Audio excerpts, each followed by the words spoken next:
함께 예배드리시는 우리 일부 예배드리시는 사랑하는 성도님, 여러분의 삶에 마음의 소원은 무엇입니까? 너무 많죠. 소원이 너무 많으실 거예요. 그 중에 딱 한 가지만 한번 말씀해 보라면 어떤 게 있으십니까? 한번 생각해 보실래요? 내 마음의 간절한 소원 딱 한 가지. 소원은 그 사람의 인생관입니다.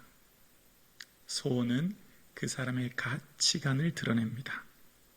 왜냐하면 그 사람이 소원하고 바라는 것에 내 시간, 내 재물, 내 열정을 다 쏟아붓기 때문입니다. 원하는 것을 얻기 위해 노력하거든요. 그래서 소원은 다른 말로 말하면 인생관이라고 할 수 있죠.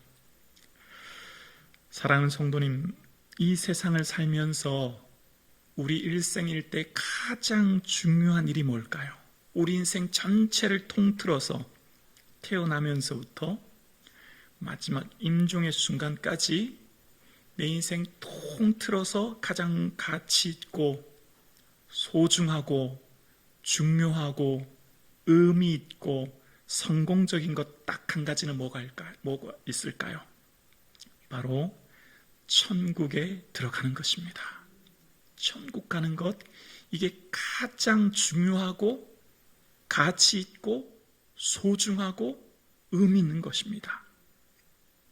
여러분, 어떻게 하면 후회 없는 인생을 살까요? 내 인생 참 잘 살았다 할 수 있을까요? 천국을 준비하는 겁니다. 천국을 소망하며 사는 겁니다. 그 인생이야말로 가장 가치 있는 인생이에요. 그러니까 여러분, 어떻게 사는 게 잘 사는 걸까요?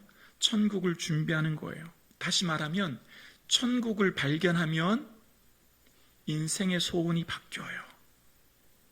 천국을 믿으면 인생이 바뀝니다. 아멘이십니까? 천국을 그냥 모호한 추상적인 것으로 어디 있겠지가 아니라 반드시 있다. 반드시 그날이 있고 그날의 영광이 있다라고 믿는 사람은 반드시 지금 현재 내 삶이 바뀌게 되어 있어요. 준비하게 되어 있어요. 여인이 아이를 임신하면 반드시 출산할 날이 있을 걸 알기 때문에 출산용품을 준비하게 되어 있어요. 천국을 믿으면 반드시 지금 현재 내 삶 속에서 천국을 바라보고 천국을 소망하고 천국을 향해 준비하며 살게 되어 있는 거예요. 그래서 우리 인생의 소원은 정말 의미 있고 가치 있고 헛되지 않은 소원은 천국과 관련이 있어요.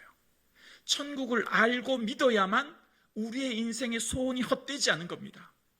그렇지 않으면 이 세상에 살아가는 우리의 소원이요, 마지막에 헛되다. 정말 의미 없다. 이러려고 내가 살았나라고 후회하는 삶을 삽니다. 후회하지 않은 인생의 가장 중요한 주춧돌은 천국이에요. 천국은 반드시 있습니다. 천국은 분명히 우리에게 곧 닥쳐옵니다. 얼마 남지 않았어요. 우리는 곧 그 영원한 영광의 나라에 들어가게 될 줄로 믿습니다. 이 땅의 인생 잠시 잠깐 오면 다 사라질 거예요, 여러분. 그리 길지 않아요.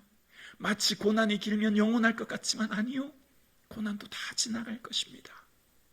우리 인생살이 가운데 너무너무 중요한 것은 지금 현재 내 삶을 의미 있게 사는 것은 이제 곧 들어갈 천국을 믿을 때 소원이 바뀌고 인생이 바뀌고 세계관이 바뀌고 가치관이 바뀌고 인생관 전체가 바뀌는 겁니다. 어떻게 알 수 있을까요? 오늘 본문이 그걸 우리에게 증명해 줍니다. 오늘 본문은요, 예수님을 따랐던 제자 중에 형제가 있었습니다. 한 아버지 아래 두 형제, 세베대라고 하는 사람의 두 형제, 야고보와 요한 두 형제가 예수님을 따랐거든요. 처음 야고보와 요한은 형제인데 당시 자료를 찾아보면 예수님이 30세 공생애를 시작하셨잖아요. 근데 이제 요한이 예수님을 따를 때 나이를 한 20세쯤으로 봅니다. 그러면 20세 초반에 이제 배와 아버지 그리고 마가복음에 보면 품꾼들을 버렸다는 표현이 나와요. 그러니까 재산이 어느 정도 있었다는 거죠. 배와 품꾼들이 있었다는 것은 경제적으로 매우 부유했다는 걸 알 수 있어요.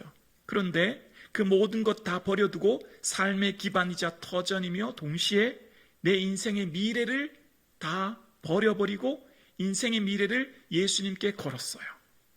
그리고 예수님을 따르기 시작합니다. 그런데 이 야고보와 요한은 예수님께서 우레의 아들이라는 이름을 하나 더 더하셨어요. 천둥의 아들이란 말인데요, 매우 급하고 다혈질적인 성격이었던 것 같아요. 그래서 예수님이 이제 사마리아에서 지나서 예루살렘에서 사마리아를 지나서 가려고 하실 때 그 사람들이 예수님을 맞이하지 않거든요. 그러니까 이 두 제자가 너무너무 화가 나니까, 예수님, 우리가 하늘에서 불을 내려서 저들을 다 멸해버릴까요? 그냥 다 타서 죽게 만들어버릴까요? 그렇게 말은 매우 급하고 다혈질적인 성격이었습니다. 자신들만 구원받은 사람이라고 하는 사마리아 사람은 원래 그때 당시 천대받는 짐승처럼 여겼거든요. 차별과 구별로 나뉘어서 자기들만의 우월의식 속에 가졌던 그들, 그렇게 살아갔던 그들이 이제 오늘 본문의 내용에, 선생님, 우리가 원하는 거 좀 들어주세요. 그랬더니, 그래? 너희들 원하는 게 뭐니? 라고 물었더니, 예수님께서 임금이 되시면 형님과 제가 우편과 좌편에 앉고 싶습니다. 무슨 장관 하나씩 자리를 얻고 싶습니다. 그런 얘기를 하는 거잖아요. 그러니까 지금 야고보와 요한이 이 말을 하니까 그 말을 옆에서 엿들었던 다른 제자들이 막 화를 내기 시작하는 거예요. 무슨 말이죠? 우리도 똑같은데, 우리도 그렇게 하고 싶은데 왜 너들만 먼저 그렇게 얘기하느냐는 거죠. 그러니까 예수님을 따랐던 중요한 이유는 뭐죠? 예수님 덕분에, 예수님을 통해서 이 다음에 한 자리 얻어서 더 큰 권세, 더 큰 명예, 더 큰 부요, 이 세상에 더 큰 영광 누리려고 예수님 따랐던 일종의 투자였어요. 투자. 배와 품꾼을 버려둔 것은 예수님 만나서 내 소원 성취하려고요. 소원은 곧 이 땅에서 더 높은 위치, 더 높은 부요, 영향력을 얻는 그런 권세 있는 사람 되고 싶어서 제자들이 예수님을 따랐던 거예요. 그런데 이 베드로, 야고보, 요한 세 명은 예수님의 특별한 사랑을 받았거든요. 그래서 변화산 갔을 때나 야이로의 딸을 고칠 때나 또 베드로의 장모를 고칠 때나 항상 이 세 제자는 같이 동반하셨고 특별한 사랑을 받았고요. 베드로, 야고보, 요한을 누가복음 5장에 보면 이 베드로의 동업자를 야고보와 요한이라고 얘기해요. 매우 친밀한 동료 같아요. 근데 예수님 앞에 나가서 좌편 우편 얻을 때는 형제 둘만 먼저 얘기해요. 그만큼 배타적인 것을 알 수 있습니다. 그런데 예수님께서는, 얘들아, 그런 거 아니야. 하나님 나라는 으뜸 되려면 종 되어야 돼. 그런데 그때까지만 해도 무슨 말인지 알지 못했어요. 그런데 제자들의 삶이 완전히 변화될 때가 있었습니다. 제자들 야고보와 요한이 소원이 바뀌고 인생관이 바뀌고 가치관이 완전히 바뀌었습니다. 언제냐면 부활하신 예수님을 만난 후였습니다. 부활하신 예수님을 만나고 너희가 예루살렘을 떠나지 말고 이곳을 지키라라고 말씀하셨을 때 그들 12제자와 예수님의 가족들이 함께 모여 기도했고, 기도할 때 성령의 충만함을 받습니다. 성령의 충만함은요, 곧 하나님 소망으로 인생이 바뀌는 거예요. 여러분, 성령의 충만한 은혜를 입기를 주의 이름으로 축원합니다. 성령의 충만하면 이 땅의 인생은 잠시 잠깐이지, 우리에게는 조용한 천국이 있지 깨닫게 된다는 거예요. 천국은 어떤 것이죠? 천국은 하나님의 임재가 충만한 것이에요. 요한계시록 21장에 보면 하나님이 친히 그들과 함께 하신다는 겁니다. 여러분, 이 세상의 즐거움은 뭐죠? 우리의 즐거움은 오감을 만족하게 하는 거예요. 맛있는 집 맛집 가면 행복하잖아요. 새로운 곳에 여행 가서 경치를 보면 즐겁잖아요. 우리의 오감이 만족되면 행복해요. 즐거워요. 그런데 오감이 만족되는 것은요, 완전히 채워줄 수 없는 공허함이 남아요. 그래서 우리가 온전히 기쁨을 누리는 것은 영적인 기쁨인 하나님의 임재를 누릴 때 그 충만한 기쁨, 온전한 평안을 누리게 돼요. 하나님의 온전한 임재를 언제 누리게 되죠?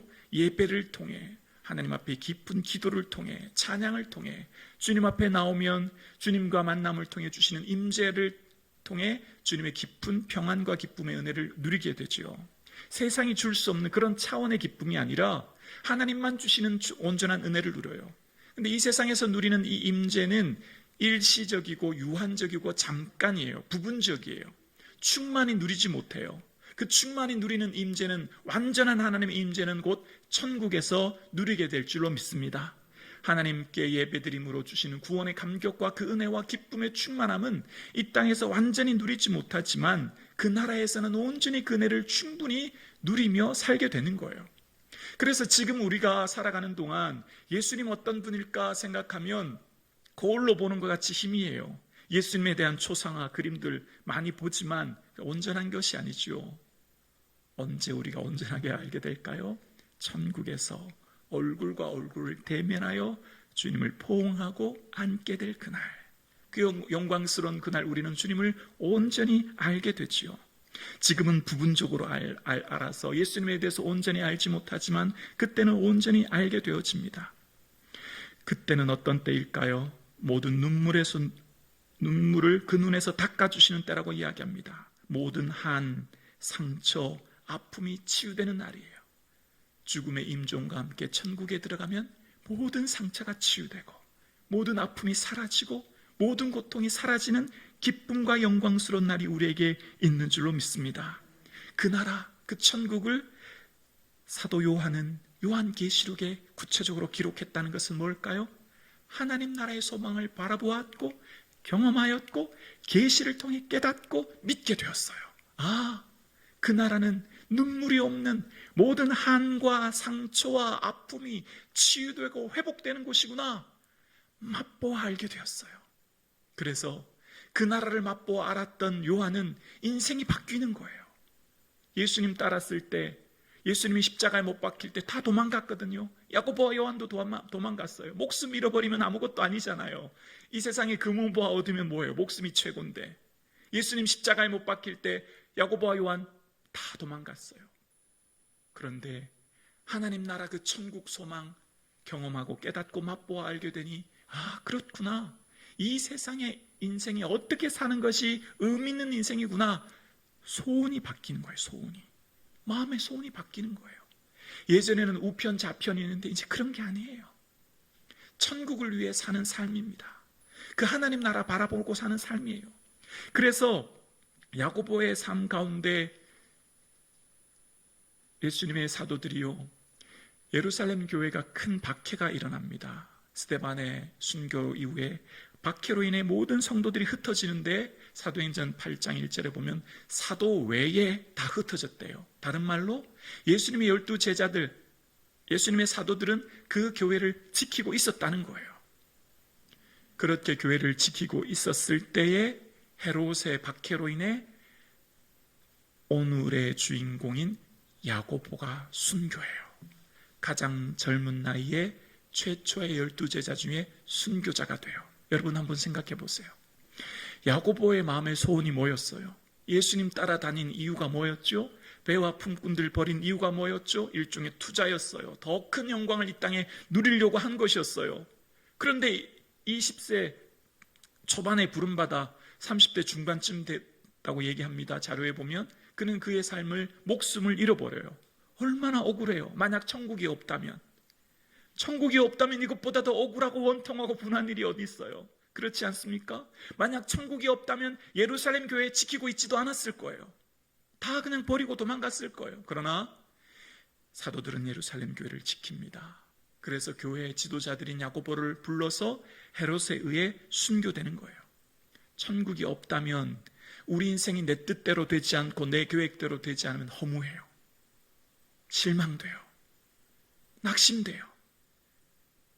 천국이 없으면 내 인생, 내 계획, 내 소원대로 되지 않으면요, 너무너무 힘들어요. 야고보 소원이 뭐였어요? 예수님 우편 앉는 거예요. 내 소원의 계획은 예수님 우편에 앉아서 이 다음에 큰 영광 얻는 거예요. 근데 어떻게 돼요? 순교해요. 모든 걸 잃어버려요. 그러나 그 천국 하나님 나라가 있기에 야고보의 인생이야말로 참으로 의미 있는 인생인 줄로 믿습니다. 예수님의 제자 중에 2명의 제자가 먼저 삶을 마치는데 가룟 유다는 스스로 목숨을 끊죠. 그때 초대교회는 마띠아라고 하는 제자를 새로 뽑아요. 충원합니다. 오늘 야고보의 순교 후에는 새로운 제자를 뽑지 않아요. 왜 그럴까요? 순교가 제자의 완성이기 때문입니다. 주님을 따라가는 그 길이, 십자가의 길이 제자도의 완성이기 때문이에요. 자기 십자가 지고 나를 따르라는 것, 곧 내 삶을 주께 드리는 거예요. 이 세상의 관점으로 볼 때 가장 어리석은 거예요. 목숨은 하나밖에 없잖아요. 하나밖에 없는 목숨, 죽으면 끝인데 얼마나 허무해요. 근데 그렇지 않다는 겁니다. 하나님 나라, 저 천국이 있기에 이 땅에서 주를 위해 내 삶을 드리는 것, 심지어 목숨까지도 아깝지 않아요. 왜요? 천국이 있기 때문이에요. 천국이 있기에 내 삶 드리는 것 아깝지 않아요. 물질, 시간, 삶 하나도 아깝지 않아요. 왜요? 내게는 영생의 은혜를 주셨거든요. 우리에게 영원한 천국이 있는 줄로 믿습니다. 우리는 지금 이곳에서 이미 영생이 시작된 줄로 믿습니다. 아멘이시죠? 이 믿음이 확실하게 서지면 내 인생이 새로워지는 겁니다.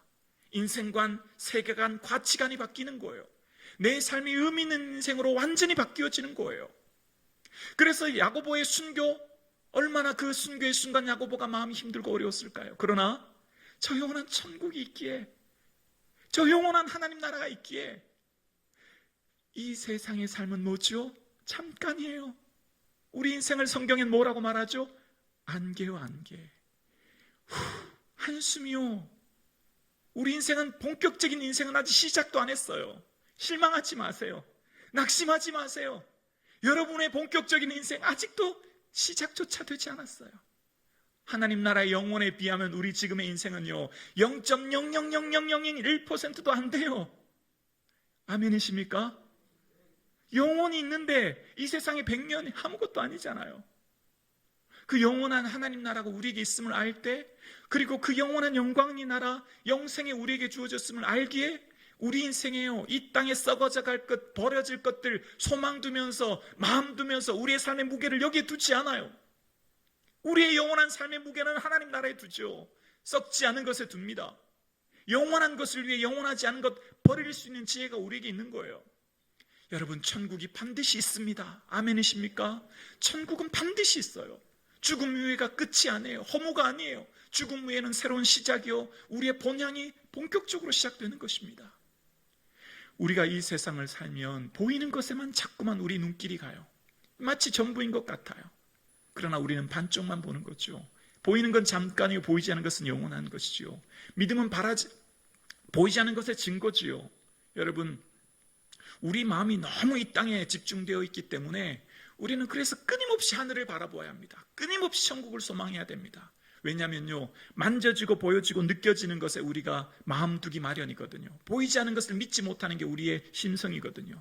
여러분, 화살이 이렇게 휘어있는 활대가 있다면 화살을 곧바로 펴려면 어떻게 해야 되죠? 반대편으로 많이 꺾어서 구부려야만 다시 원상태로 일자로 펴질 수 있어요. 이해가 별로 안 되시는 표정인데, 우리 마음에 이 땅에 계속 기울어져 있기 때문에 주일마다 우리는요 끊임없이 하늘을 쳐다봐야 돼요. 끊임없이 천국을 소망해야 돼요. 그래야 우리 인생의 기준, 균형이 맞춰지는 거예요. 그렇지 않으면 우리는요 세상 사람들과 똑같이 살아가는데, 주님, 내가 주님이 이렇게 열심히 수고했는데 왜 내게 이런 고난이 있습니까? 왜 내게 이런 어려움이 있습니까? 어떻게 해요? 실족해요. 실망해요. 낙심해요. 그리고 신앙생활할 마음이 나지 않아요. 교회 올 마음이 안 나요. 봉사할 마음이 안 생겨요. 왜 그렇죠? 천국을 자꾸 놓치기 때문이에요. 여러분, 이것이 다가 아니에요. 만약 그랬다면 야고보 얼마나 억울해요. 30대 중반에 그의 소원도 한번 이루지 못하고 꿈도 한번 펼치지 못하고 그 부유한 품꾼들 재산 다 버리고 주를 쫓았는데, 오늘 함께 예배드리신 사랑하는 성도님, 우리에겐 영원한 하나님 나라가 있습니다. 실망하지 마세요. 낙심하지는 아직 일러요. 걱정하지 마세요. 여러분, 우리의 삶 가운데 주실 그 영광의 나라가 우리를 기다리고 있습니다. 그래서 인생 가운데 천국을 믿을 때 인생이 바뀌는 거예요. 천국을 믿을 때 우리의 삶 가운데 비교하며 열등감 속에 우울하며 살지 않아요. 여러분, 그거 아시죠? 야고보의 동생이 요한인데요, 한 아버지 세베대 밑에 동생이 요한이고 형 야고보인데요, 참 아이러니해요. 형 야고보는 12제자 중에 제일 먼저 순교하는데요. 반대로 동생 요한은요, 12명의 제자 중에 유일하게 순교하지 않고 임종을 맞이해요. 자료를 찾아보면 학자들은 그가 90세가 넘도록 살았다고 얘기해요. 하나님, 동생은 이렇게 오랫동안 사는데 왜 저만 이렇게 빨리 순교해야 돼요? 억울한 마음 들지 않겠어요? 비교하면. 생각해 보세요. 우리가 이 땅을 살면요, 비교하면요, 끊임없이 마음이 지쳐요. 실망돼요. 낙심돼요. 그러나 천국 사명이 있는 사람은요, 사명감을 붙들고 살기 때문에 비교하지 않아요. 아멘이십니까? 비교하지 않아요. 괜찮아요. 하나님께서 주신 내 삶의 자리가 감사한 거예요. 야고보는 야고보의 사명이 있고 요한은 요한의 사명이 있는 거예요. 하나님께서 주신 각자의 삶의 분량과 사명이 있는 거예요. 그래서 우리의 삶이 내게 주어진 삶의 자리 가운데 기뻐할 수 있는 힘이 여기 있는 거죠. 요한에게는 예수님의 마지막 십자가 도상에서 보라 내 어머니라, 예수님의 육신의 어머니를 맡겼거든요. 그래서 요한은 마지막까지 예수님의 어머니를 알베소에서 잘 섬기며 그의 생애를 마치게 될 뿐만 아니라 그에게 맡겨진 소아시아 7교회들에게 예수님이 어떤 분인지 친히 살아서 남아서 생생하게 증언하는 자로 그의 사명을 감당하는 것입니다. 야고보의 삶 가운데 형 요한은 요한복음, 요한계시록, 요한 1, 2서를 썼는데 하나님, 저는 그런 서신서 하나도 없는데요. 괜찮아요. 비교하지 않아도 괜찮아요. 각자 삶의 분량과 사명이 있는 거죠. 오늘 함께 예배드리시는 사랑하는 성도님, 우리에게 하나님 나라를 바라보면 비교하지 않습니다. 각자 삶의 자리에서 감사하며 사는 거예요. 왜죠? 이 땅이 끝이 아니거든요. 이 땅은 종착지가 아니에요. 경유지일 뿐이에요. 잠깐 머무르며 정박할 곳이에요. 그래서 사도 바울이 나의 떠날 시각이 가까웠다고 하는 그 떠나다는 원어의 뜻은요, 배가 떠날 때 그 닷줄을 끈을 풀 때 쓰는 풀다라는 의미예요. 배가 언제 항구를 떠납니까? 새로운 목적지를 향해 갈 때 떠나는 거죠. 우리의 죽음은 끝이 아니에요. 두렵지 않아요. 무섭지 않아요. 아멘이십니까? 기대되고 소망돼요. 이제 곧 내가 만날 주님. 저는 말씀을 준비하면서 이런 성도가 혹시 있지 않을까 생각해 봅니다. 예수님 만났는데, 예수님이세요? 말씀은 많이 들었습니다만 서먹서먹하게 만나는 성도가 있고, 예수님이세요? 예수님 너무너무 보고 싶어서요. 발작발작 뛰면서 눈물이 범벅이 되고 얼싸고 별로 이제 생각에, 예수님 너무 손꼽아 기다려보세요. 임종의 순간이 얼마나 감사해요. 이제 곧 예수님 보는데 뭐가 두려워요. 주님 만나는 순간인데. 아멘이십니까? 아멘이에요. 아멘이에요. 솔직히 이 세상 사는 거 너무 힘들잖아요. 솔직히 그래요. 많이 힘들어요. 완벽하게 100% 행복하다는 인생 사실 없을걸요. 다 자기만의 인생을 지고 짊어지고 살아가요. 너무너무 무겁고, 어쩌면 남들이 나보다 더 큰 짐은 지는데 누구나 다 내 짐이 제일 크다고 생각해요. 내 짐이 제일 크고 무거워서 주님 왜 나에게만 이런. 그런데 알고 보면요, 각 사람은 다 자기 짐이 제일 무겁다고 생각해요. 이렇게 살아가는 우리의 인생 살이 가운데 여러분, 우리는 그러나 낙심하지 않아요. 실망하지 않아요. 우리의 인생은 이곳이 끝이 아님을 알기에 우리 인생에 제일 중요하고도 소중하고도 가치 있고 의미 있는 천국이 있기에, 영생을 소유했기에 감사가 은혜가 충만하게 될 줄로 믿습니다. 사람이 온 천하를 얻고도 제 목숨을 잃으면 무엇으로 유익하리요? 이 세상에 금은보화 천금만금 모든 것 다 가져도 천국 없으면 아무 소용없는 줄로 믿습니다. 진짜 아멘이시죠? 세상 사람 날 부러워하지 않아도 나도 그들 부러워하지 않아요. 우리는 천국이 있거든요. 하나님 나라가 있거든요. 그 영광의 나라가 우리를 기다리고 있거든요. 그래서 우리의 삶 가운데 하나님 나라를 바라보고 살기에 매 순간마다 주님의 나라를 준비하며 기억하며 살아가는 것입니다. 하나님께서 주실 그 영광의 나라가 우리에 있기에 감사하며 사는 거예요. 저는 말씀을 준비하면서 이런 생각을 해봤습니다. 만약에 전 세계 한 국가마다 한 곳에 지옥 체험관이 있다면 참 좋겠다, 이런 생각을 해봤어요. 지옥 체험관 드러나 봤습니까? 만약에 전 세계 각국의 나라마다 한 곳에 지옥을 체험할 수 있는 곳을 딱 한 곳만 만들어 놓는다면 지옥 갈 사람 아무도 없을걸요? 그렇지 않을까요? 불과 유황이 타고 불로 소금치듯 당하고 슬피 이를 갈며 고통스러운 곳 10분 아니라 1분만 체험할 수 있게 해준다면 교회로 사람들이 몰려들걸요? 천국 가기 위해 내 모든 전 재산 드릴걸요? 지옥 체험관이 있다면 아무도 지옥 가지 않을 거예요. 믿기 때문에. 그런데 성경이 그것을 우리에게 말하고 있어요. 얘들아, 지옥은 이런 곳이야. 다른 건 몰라도 지옥은 무슨 일이 있어도 가면 안 된다. 어떻게 해요? 설령 눈을 뽑을지라도 팔을 자를지라도 그만큼 무슨 일이 있어도 지옥은 가면 안 된다. 예수님이 누누이 말씀하셨어요. 지옥은 몇 년 동안 살아요? 100년요? 200년요? 1000년요? 영원이에요. 끔찍하지 않습니까? 돌이킬 수 있는 기회가 없어요. 천국과 지옥의 선택은 오직 지금 이 순간 결정됩니다. 죽음 이후에 심판이 있습니다. 천국일지 지옥일지 영벌과 영생이 결정돼요.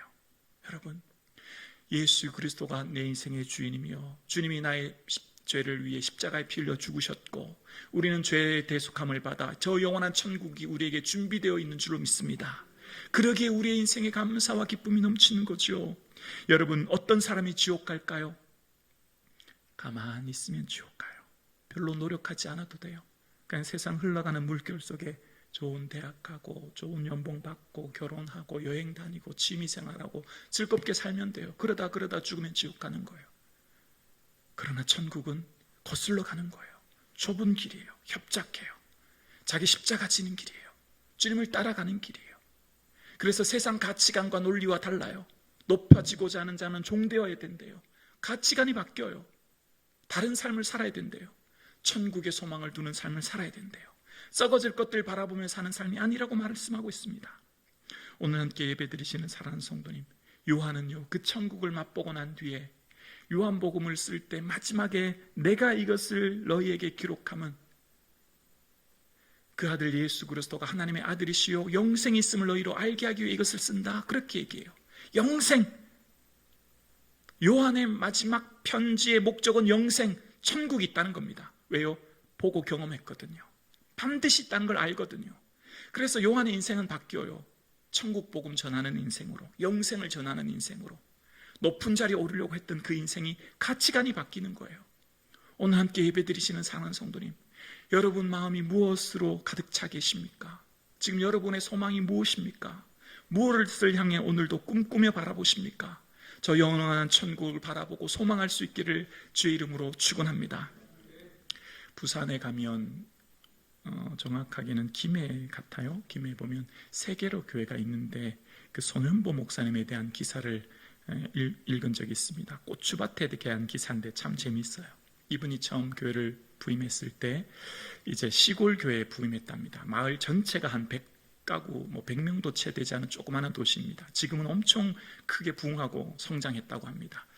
처음에 부임해서 갔는데 성도님들에게 열심히 함께 기도합시다. 특별히 우리 장로님, 권사님들 열심히 기도합시다 얘기했는데 이제 어떤 권사님이 새벽 예배를 나오시다가 잘 나오지 않더래요. 그래서 이제 신방을 가서 권사님 열심히 새벽 예배 나오셔야죠. 뭐가 그렇게 바쁩니까? 그랬더니 예, 목사님 제가 좀 요즘 하는 일이 좀 많아서 바쁩니다. 그러더래요. 그 말은 안 하고 그러길래 옆집에 물어봤더니 그 권사님 고추 농사를 많이 짓는데요. 잘 짓는데요. 그래서 그 집 고추가 그 마을에서는 최고래요. 그래서 또 가서 얘기했답니다. 권사님 고추 농사도 중요하지만 새벽 예배 나오시고 열심히 예배 드리시고 신앙생활 하셔야죠. 그랬는데 권사님이 드는 동 만드는 동 신경도 안 쓰더래요. 그래서 목사님이 어떻게 한 줄 아세요? 옆집에 가서 낫을 빌려가지고 고추 재롱을 나무를 고추를 다 치기 시작했대요. 근데 이게 고추가 질겨서 잘 안 잘리더라네요. 손으로 다 뽑았대요. 다 뽑아.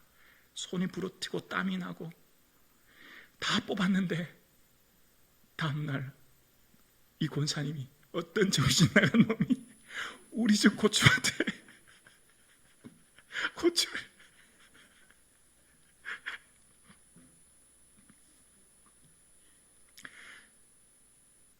가서 이 집 저 집 물어봤는데 아무도 모르네.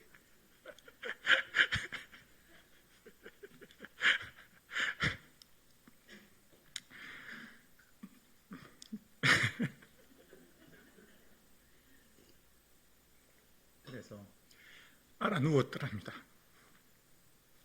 알아 누웠다는 얘기 듣고 밤에 신방을 갔답니다. 권사님, 뭐 때문에 이렇게 누워 계십니까? 말도 마세요. 어떤 놈이 내 고집한테 목사님이 내가 그랬습니다. 내가 에휴, 목사님 뭐 그러셨겠어요. 설마 목사님 기도해 주시 그럴 뿐이에요. 내 손 보세요. 내 손이 다 부러터가지고 피가 나고. 목사님이 왜 그랬습니까? 내게 모욕한 감정이 있다고 그랬습니까? 목사님이 권사님은 권사된 지가 벌써 수십 년이 지났는데 고추 농사 망했다고 속상해서 이렇게 누워있는데 죽어가는 저 수많은 영혼들 보고 그렇게 마음 아파하고 애달파 본 적 있습니까? 그랬더니 이분이 참 가만히 있더니 그 자리에서 무릎 꿇고 제가 잘못했습니다. 그 고추밭 고추 농사 뭘 하고 내가 거기 마음 쏟았다고. 완전히 권사님이 바뀌어가지고 그 다음부터 식혜를 타서 동네 전도를 하러 다니는데 그의 연말에 11명을 전도했다랍니다. 목사님도 대단하지만 권사님이 대단한 거예요. 여러분 같으면 어떻게 하시겠어요? 시험 들어서 교회 안 나와요. 목사 꼴도 보기 싫어요. 그렇지 않습니까?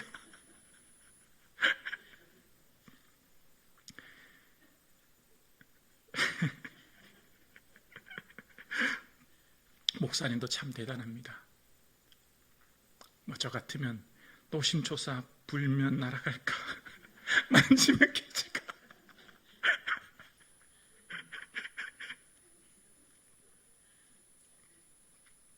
진짜 성도님을 위한 게 뭔가 목사님은 아셨던 거예요. 진짜 그 권사님을 위한 일이 뭔가 진짜 목사님이죠. 저는 부러웠어요. 그 기사를 보면서 야 진짜 목사님 대단하다. 더 부러운 건 그 권사님이었습니다. 그 자리에서 무릎 꿇고 그 꼬치가 뭐라고 그리고 그 얘기를 듣고 전 열심히 전도하고 주변에 있는 사람들이 전도되고 지금은 수천 명의 교회가 부흥했다는 얘기입니다. 여러분 지금 뭐에 마음 두고 계세요? 그게 뭐라고 그렇게 거기 마음 두고 예배는 안중에 없고 천국은 소망도 안중에도 안 두고 그저 썩어질 것 같더래 내 마음 두고 저 영원한 천국 잊어버리고 살아가십니까? 그게 뭐라고? 더 늦기 전에 결단하셔야 됩니다. 여러분 더 늦기 전에 여러분의 마음 방향, 여러분의 마음의 소원을 점검하셔야 됩니다. 우리에겐 천국이 있어요. 이 세상의 것들에 소망 두지 않고 지금은 자다가 깰 때입니다. 정신을 차리고 하나님 나라 바라볼 때요. 인생 금방 지나가요. 금방 사라져요.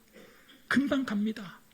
이렇게 빨리 흘러가는 이 세상 속에서 더 늦기 전에 하나님 나라 저 천국을 소망하고 바라보고 준비하며 살아가는 저와 여러분 되기를 주님의 이름으로 축원합니다.